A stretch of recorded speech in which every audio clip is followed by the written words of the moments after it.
गावाकडची संध्याकाळ म्हणजे अगदी मस्तच असते. तर संध्याकाळी आम्ही मस्तपैकी थोडीशी भाजलेली पापडी खात होता आणि अख्खा इकडे मस्तपैकी गरमागरम कांद्याची भजी, बटाट्याची भजी आणि गिलक्यांची भजींचं बेत होता.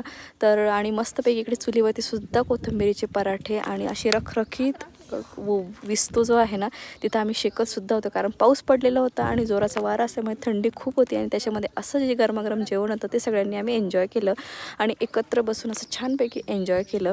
त्याच्यानंतर जेवणं वगैरे झाले आणि मस्तपैकी चुलीवर बसूनच गप्पा झाल्या. नंतर भावाने मस्तपैकी इथे ना माहीत नाही त्याच्या डोक्यात काय आलं, त्याने पहिल्यांदा मुगाचा शिरा बनवला जो की खरंच खूप सुंदर आवडला आणि वरुणला सुद्धा तो खूप आवडला.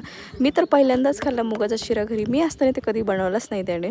आम्ही सगळ्यांनी मस्तपैकी मुगाचा शिरा एन्जॉय केला कारण तो खरंच छान होता आणि त्याची रेसिपी जी आहे ना ती तर मला माहिती नाही, कारण जेव्हा तो बनवला तेव्हा मी घरी दुसरीकडे होते. तर त्या सगळ्यांनी मिळून अशी एकत्र कुटुंबामध्ये कसं सगळं मिळून छानपैकी खात तसंच आम्ही मस्तपैकी शिरा एन्जॉय केला आणि त्याच्यानंतर आमच्या नॉनस्टॉप गप्पा, नॉनस्टॉप मस्ती आणि मग त्याच्यानंतर रात्रीची झोपायची वेळ. सो चलो व्लॉग इथे एंड करते. भेटू एका छानशा व्लॉगमध्ये. तोपर्यंत बाय.